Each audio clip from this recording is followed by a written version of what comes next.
Nelson, I'm so happy to have you here, and I'm so happy to talk about your story. Yeah, thanks for having me, Alan. I appreciate you having me on. So, Nelson, okay, so I got the book, The Unlucky Sperm Club. You are not a victim of your circumstances, but a product of your choices. And you started your book telling the story about Johnny, your grandfather, and how he got into trouble. I wonder if you could share that with the listeners. Yeah, absolutely. So, my mom got pregnant with me when she was 15 years old. She was part of a large family of 15 children. Her father was the local trash collector in a small town of 6,000 people. And while she was pregnant with me, her father drove into the town square, took aim at two police officers, and opened fire on them. He killed one police officer and wounded another police officer, and he was brought to trial. And during the trial, they were seeking the death penalty, of course.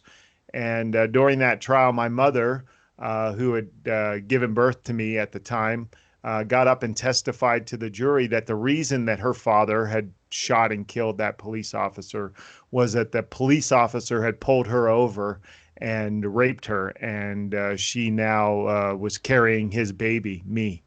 And that that testimony worked. They dropped the death penalty. It was a hung jury, and they did have another trial, and he was found guilty and sent away to spend the rest of his life in prison without the possibility of parole. So that's where my life started. That's where the book starts.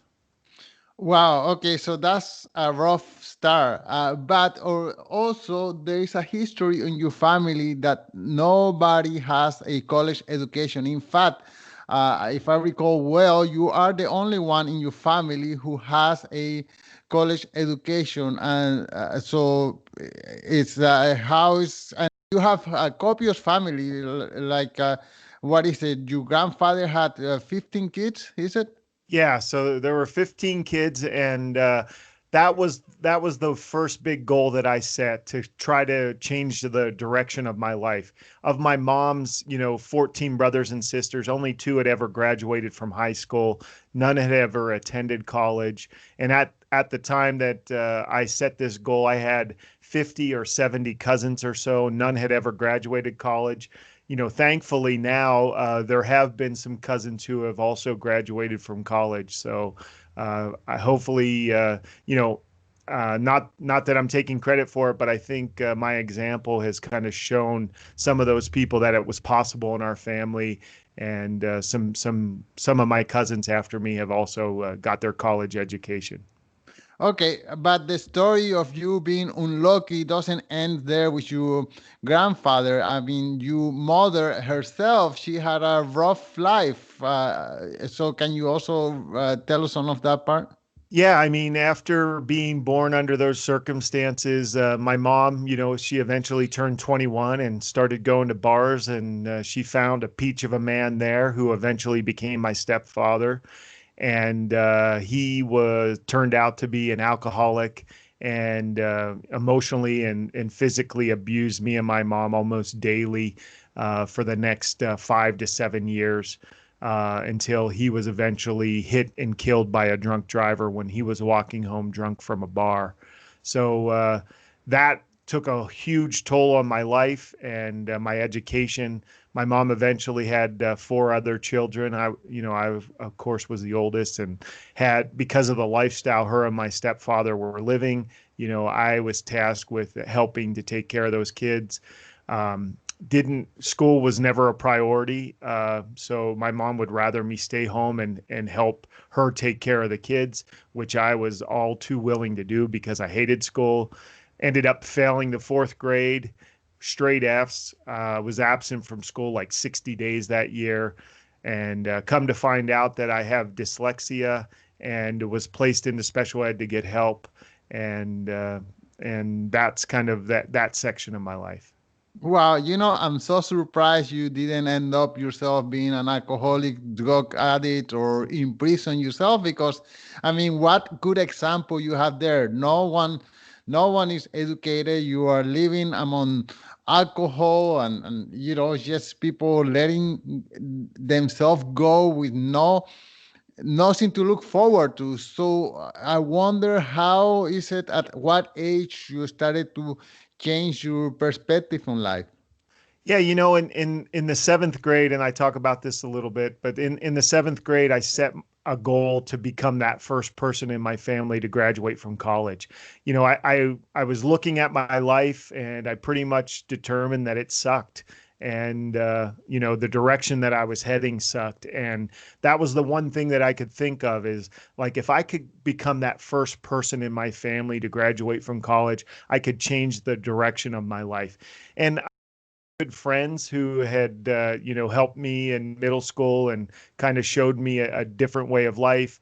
I also was part of the Big Brother Big Sister program, and my big brother definitely gave me some that role model to kind of shoot for. And I saw what different families looked like and how different families acted. And by having that contrast, I was able to then determine that, I wanted a different life from the life that I had been living that far. I wonder if you have something that could encourage you or encourage us to stick to our goals, because it all happens like we have this mediocre life, and then we see let's say a movie, or we hear Tony Robbins, for example, and then we say, yeah, I'm going to change my life. I'm going to tomorrow morning, I'm going to start doing X. I'm going to go to school, I'm going to work out, I'm going to look for better friends.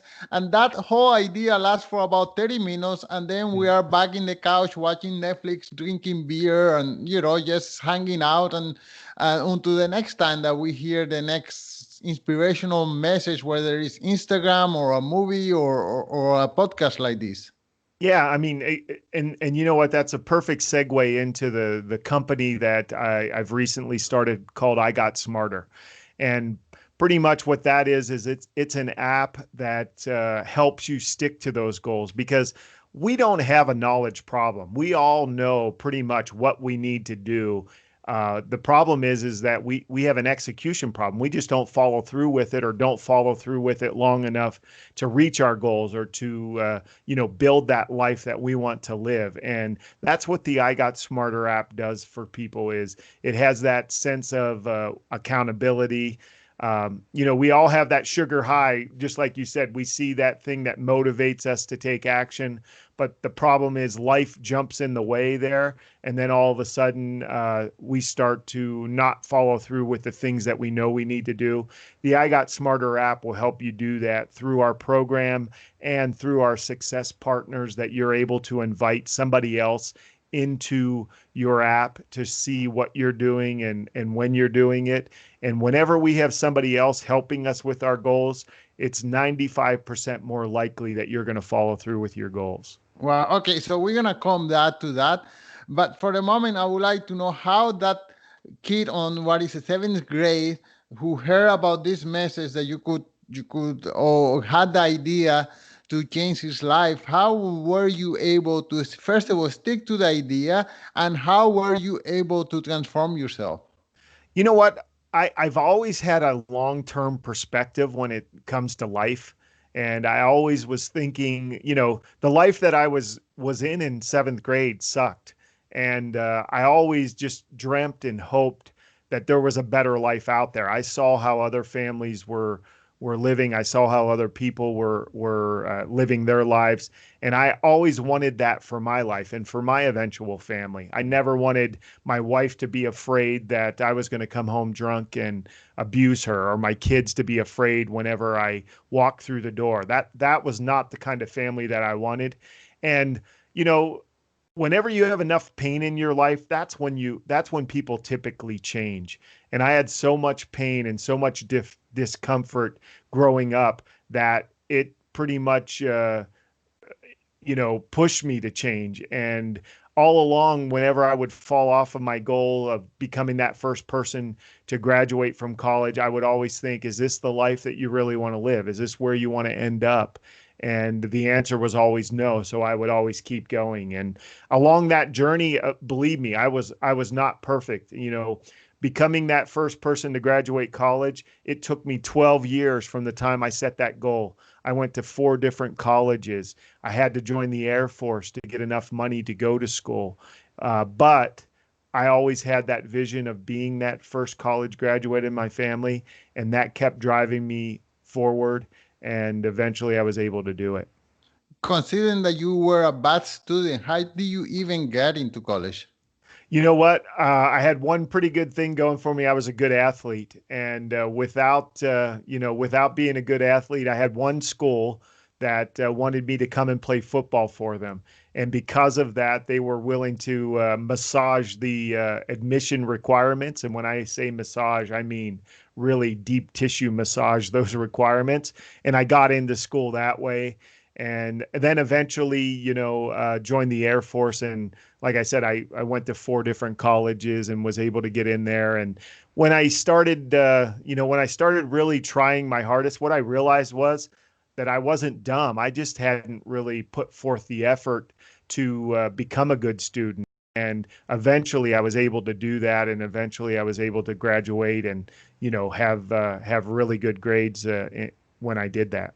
And okay, and you did how much time in the Air Force? And yeah, so how long were you there in the Air Force? Yeah, I did 4 years in the Air Force. I was fortunate enough to be able to serve over in Turkey and Saudi Arabia, and so got to see some of the world. But another thing, that the Air Force did for me was I had all this baggage of what I represented back where I lived in Pennsylvania. When I joined the Air Force, I was, able to kind of get rid of all of that baggage and become Nelson, nobody. My last name didn't mean anything to anybody in the Air Force. And for the first time in my life, I was able to be anybody that I wanted to be. And that helped me so much. And really, I started to believe that I could succeed and I could be somebody that I never even realized before. Great. And what do you study? What's that? What do you study? I studied finance. Okay, okay. So that's is that what will help you later on become an entrepreneur? You know what? In finance, I ended up going into commercial real estate and selling shopping centers and leasing out shopping centers. And in that field, I came across tons of people who were starting businesses and looking for space in businesses. And every time they would talk to me, my entrepreneurial senses started to tingle and like, that's a good idea. And then when I started to make some money, I eventually started to invest in businesses. And eventually, I would buy shopping centers or buy buildings. And that's how I ended up starting my pet resorts, is because I had a building that worked well for it and I couldn't find another tenant for it.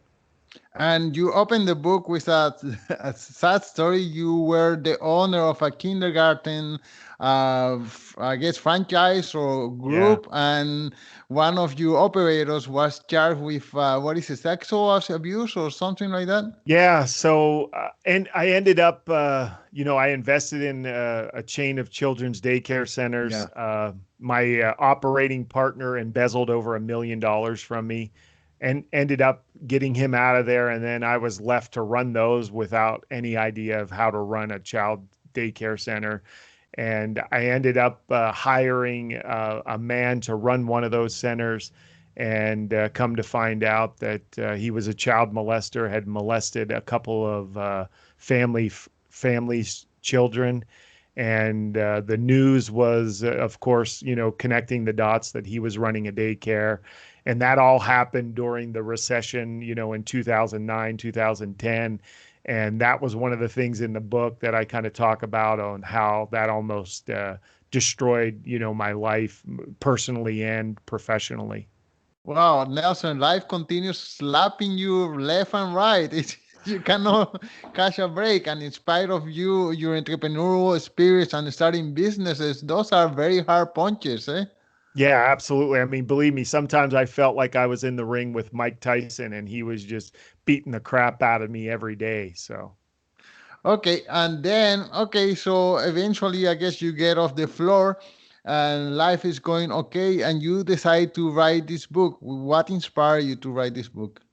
You know what? I've kept a lot of these things that I write about in this book, my past and my family, until about you know, 2 or 3 years ago. The only person that really knew the full story of my family was my wife, and I felt obligated to tell her that before she said she would marry me. So, but I didn't tell my in-laws, and when I moved out to Vegas, I never told any of my friends. I never even really told my kids any of the stories that are found in this book, because I was running as far and as fast away from what that represented as I could. I mean, I had so much, you know, so much of that story had affected my life poorly. So I never even wanted to think about that.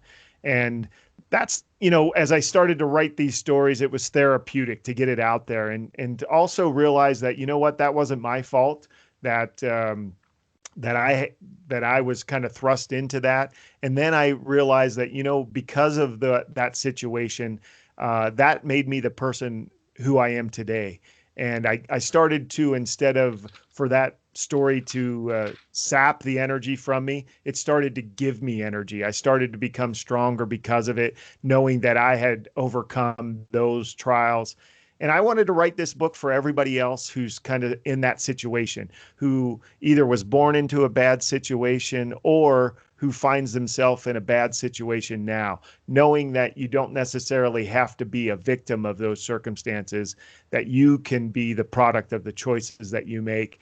And I wanted to inspire and motivate people to take control of their lives and finally live that life that you know, they want to live. Yeah, there is a social noise, I call it, in which it is said that people who grow up on unfortunate circumstances like you did, they have no choice, and that we, the rest of society, have to fix things for them. And I don't know unto, I mean, sure, there's people who definitely need help, but also onto what point do people have to take responsibility for your own life?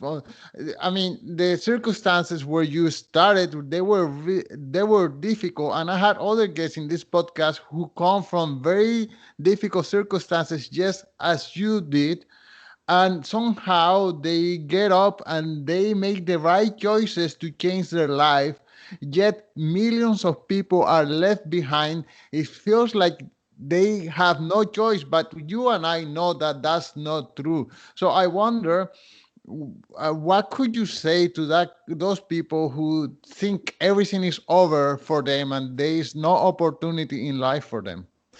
Yeah, I mean, I would say, you know, one of the best days that I had in my life is the day that I took responsibility for my life and the success of my life.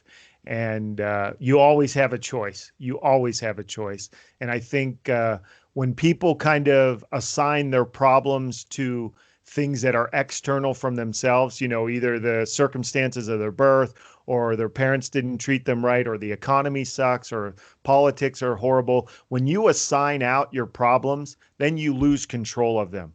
And you know, one of the things I did was I took responsibility for my success and for my life. And then I started to, you know, be able to fix those problems, started to take control of my life and put it in a direction that I wanted it to go because I took responsibility for it. I think that victim mindset is very prevalent out there. And that's another reason that I wrote this book. And that's why the subtitle is, you know, you are not a victim of your circumstances. And people need to realize that is you get to give meaning to everything that happens to you in your life. And the meaning that I've chosen to give my childhood is a good meaning, that it strengthened me, that it's made me a compassionate person, that it's given me empathy for people who are in rough circumstances.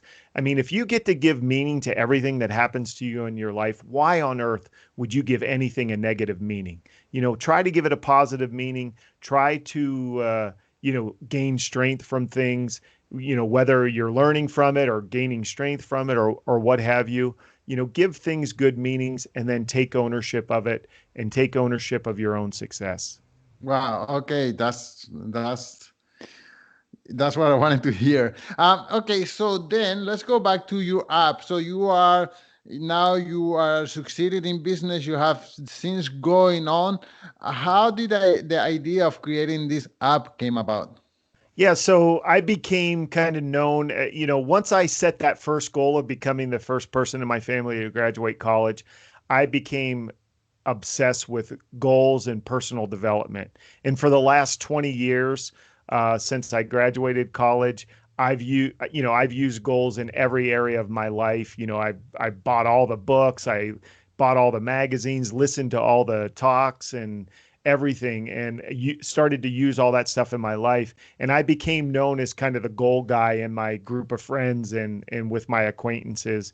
And I'd give talks on goals and how to set goals. And people would come up to me and say, "Man, I really need help, setting goals and doing that." And I would say, "Yeah, I love goals." So I would sit down with them sometimes 2, 3, 4 hours at a time and help them design their goals and what they needed to do. And then I would see these people, a week or two later and say, "Hey, how are your goals going?" And they'd say, "Oh yeah, I need to get back on that."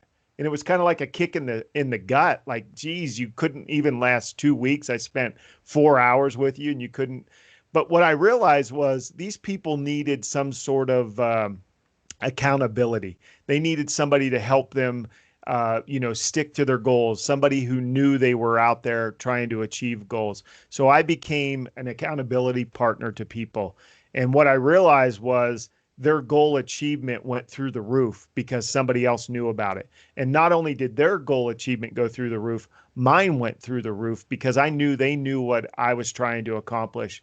And I eventually became the accountability partner for 3 or 4 people who were trying to achieve their goals. And then I had an aha moment. I'm like, what if we join this group and I bring in other people and we rotate partners and we all help each other achieve goals?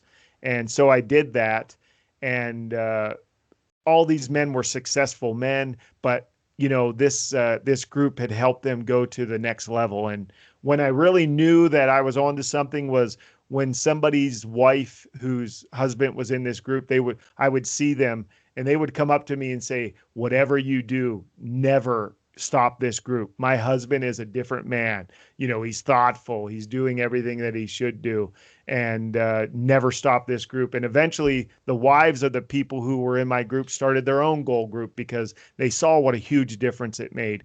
And then what I did was after that is when I retired from real estate, I started working on this program that has worked, the things that worked for me with goals, the things that didn't work for me. And I built the I Got Smarter program and app.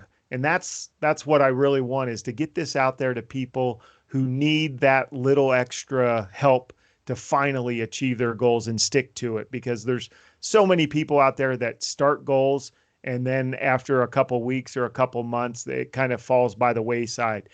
Everybody's life could be so much different if they would stick to their goals and finally be able to achieve them. And we're talking about what kind of goals? Business goals, life goals, sports goals.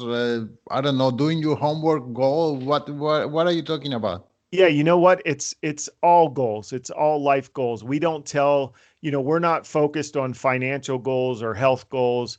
It's all areas of your life, whether it be lifestyle or business or financial or relationship, all areas of our lives, whatever you want to set a goal in and whatever you want to focus on having something better or more of, that's what this program will help you do, no matter what your goal is.